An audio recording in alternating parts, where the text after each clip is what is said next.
Today I'm cooking deep fried crisp cauliflowers. It's crispy and fragrant on the outside, soft and tender on the inside. Perfect as a side dish. It goes well with rice and curries. This recipe is for 5 to 6 servings. Let's first prepare the wet batter. Add 100 grams of homemade crispy flour into a large mixing bowl. You can also use any tempura flour if preferred. 15 grams or 1½ tablespoon of Indian curry powder for meat. Any type of curry powder works as it gives a hint of spice. And 1/4 teaspoon of salt. Commercial tempura flour comes pre-seasoned, so do adjust the amount of salt accordingly. Mix all together until even in color. Then crack an egg and add it into the mixing bowl. Add 150 ml of ice water.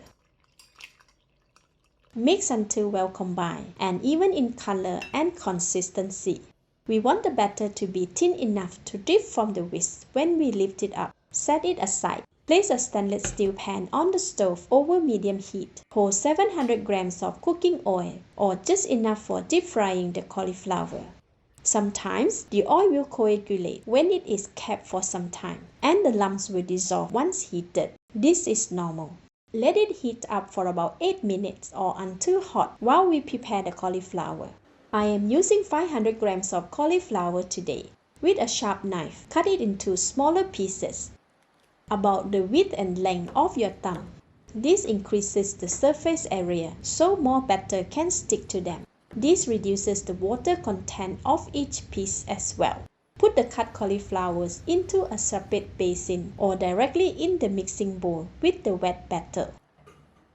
Once done, gently toss all the cauliflowers with the batter until each of them are fully coated. Set it aside. Take 5 stalks of curry leaves, patting them dry in between 2 kitchen towels. This removes the moisture, preventing the oil splashes. Now let's fry them. See, the oil is clear now. When bubbles form at the tip of wooden cooking chopsticks when immersed into the oil, it is ready for frying. Strip the leaves from the stem and carefully add them into the oil. Fry them for about 30 seconds or until they no longer sizzle. Remove them with the strainer and gently shake to remove the excess oil. Set them aside on heat-resistant plate. Now let's fry the battered cauliflowers. Give it a quick mix before carefully adding the cauliflowers into the hot oil. It is recommended to use food tongs, but I am using my hand as I'm more comfortable doing so. Let the cauliflower cook for about 2 minutes or until they float before stirring, as they will sink and get stuck to the bottom of the pan immediately once added. Then let them fry for another 3 minutes or until golden brown and very crispy. After 3 minutes, the flour batter has become golden brown and is very fragrant. Scoop the cauliflowers with a large strainer, shaking it to remove the excess oil. Then set them over a cooling rack and continue frying the next batch.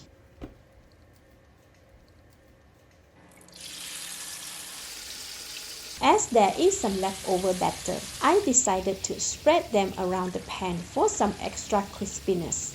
This is optional. The batter can also be discarded if preferred. Once again, let the cauliflower cook for 4 minutes before stirring so the batter can cook completely.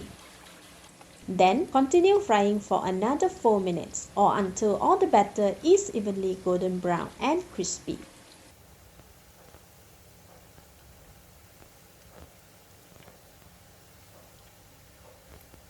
Remove all the cauliflower with a large strainer, picking up the crispy bits with a smaller strainer.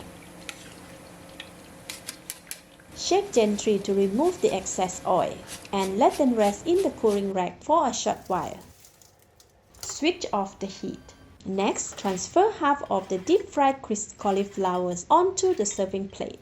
Layer the serving plate with the fried curry leaves. Transfer the rest of the crisp cauliflower onto the serving plate and top them with all the curry leaves. Serve immediately before they soften. Let's eat! crispy on the outside and super tender on the inside. This deep fried cauliflower is so delicious. Enjoy! This is Home Cooking with Somjit. Thank you and bye bye!